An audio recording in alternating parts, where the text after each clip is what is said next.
पिछले 75 सालों में पाकिस्तान 23 बार आईएमएफ से लोन ले चुका है, जिसकी टोटल अमाउंट है 140 बिलियन डॉलर, यानी 70 लाख करोड़ रुपए।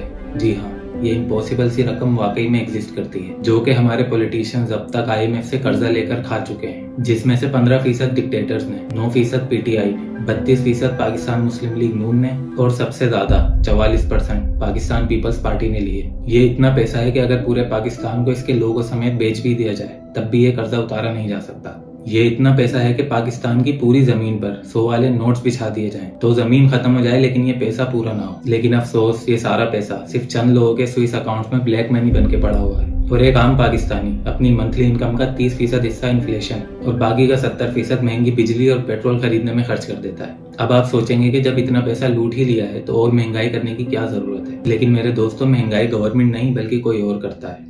आए समझें। इमेजिन करें कि आपकी एक दुकान है जिसे चलाने के लिए आपने बैंक से कर्ज लिया हुआ है, जिसके बदले आपने वही दुकान गिरवी भी रखवाई हुई है और आपको कर्जा देते वक्त बैंक ने ये शर्त रखी थी कि आप चीजें मेरे हिसाब से महंगी करके बेचेंगे ताकि आप मेरा कर्जा जल्द से जल्द उतार सकें। तो यहाँ वो दुकान है पाकिस्तान, और महंगाई होने का सीधा ताल्लुक उस कर्ज से है जो हमने आईएमएफ से ले रखा है। आईएमएफ, इंटरनेशनल मॉनेटरी फंड, वो इदारा है जिसे दुनिया के तमाम 190 मुल्कों ने अपनी फाइनेंशियल स्टेबिलिटी के लिए बनाया था ताकि गरीब मुल्क भी तरक्की कर सकें। सीधी जबान में एक बैंक जो लोगों की चीजें गिरवी रखकर उन्हें सूद पर कर्ज देता है। फर्क बस यह है कि इस बैंक में कर्ज लेने वाले से नहीं बल्कि गिरवी रखी हुई चीज से वसूल किया जाता है, और गिरवी रखी हुई चीज है हमारा पाकिस्तान। दुकान चलाने वाले कर्ज ले लेकर चेंज होते रहते हैं और पाकिस्तान पर कर्जा बढ़ता रहता है, जिसका सीधा बोझ आपके और मेरे कंधों पर टैक्स की सूरत में गिरता है। और आज हमारी हालत ये हो चुकी है कि महंगाई की वजह से 60% पाकिस्तानी किसी न किसी नफसियाती मर्ज का शिकार है और हालात से मजबूर। रिश्वत, करप्शन, झूठ, स्ट्रीट क्राइम, सीधी जबान में चंद पैसों की खातिर लोग अपना जमीर बेचने पे मजबूर है। भूखा तो खैर आज भी कोई नहीं सोता,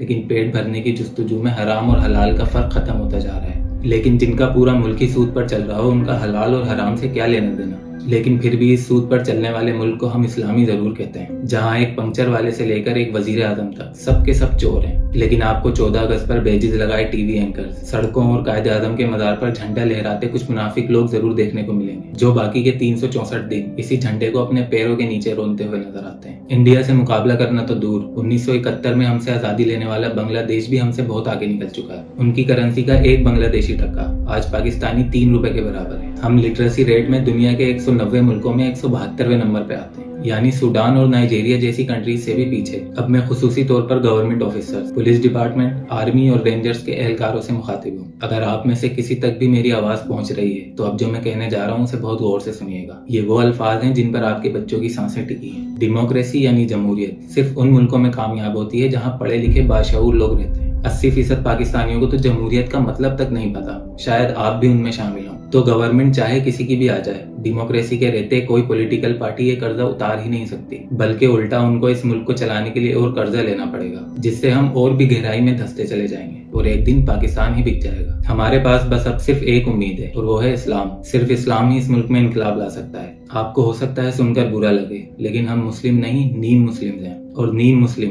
इस्लाम के लिए काफिर से भी ज्यादा खतरनाक होता है। खिलाफत का डंडा और सख्त शरई कानून ही हम पर लगाम लगा सकते हैं, वरना डेमोक्रेसी तो हम बेमान लोगों के घर की लौंडी है, और ये गलत हाथों में आ जाए तो क्या होता है उसकी मिसाल इस पूरी दुनिया में पाकिस्तान से बेहतर और कोई हो ही नहीं सकती। नीम मुस्लिम ही सही, लेकिन इतना तो सबको पता होता है कि इस्लाम मुल्क से बड़ा होता है। चंद पैसों के लिए जिस गवर्नमेंट के आप मुखलिस बने हुए हैं, वो आपके बच्चों के मुस्तकबिल के लिए सबसे बड़ा खतरा है। तो आप सब और बाकी पाकिस्तानी बाकी झंडों के नीचे से निकलें और इस्लाम के झंडे के नीचे एक हो जाएं, इससे पहले कि पाकिस्तान इस दुनिया के नक्शे से ही मिट जाए।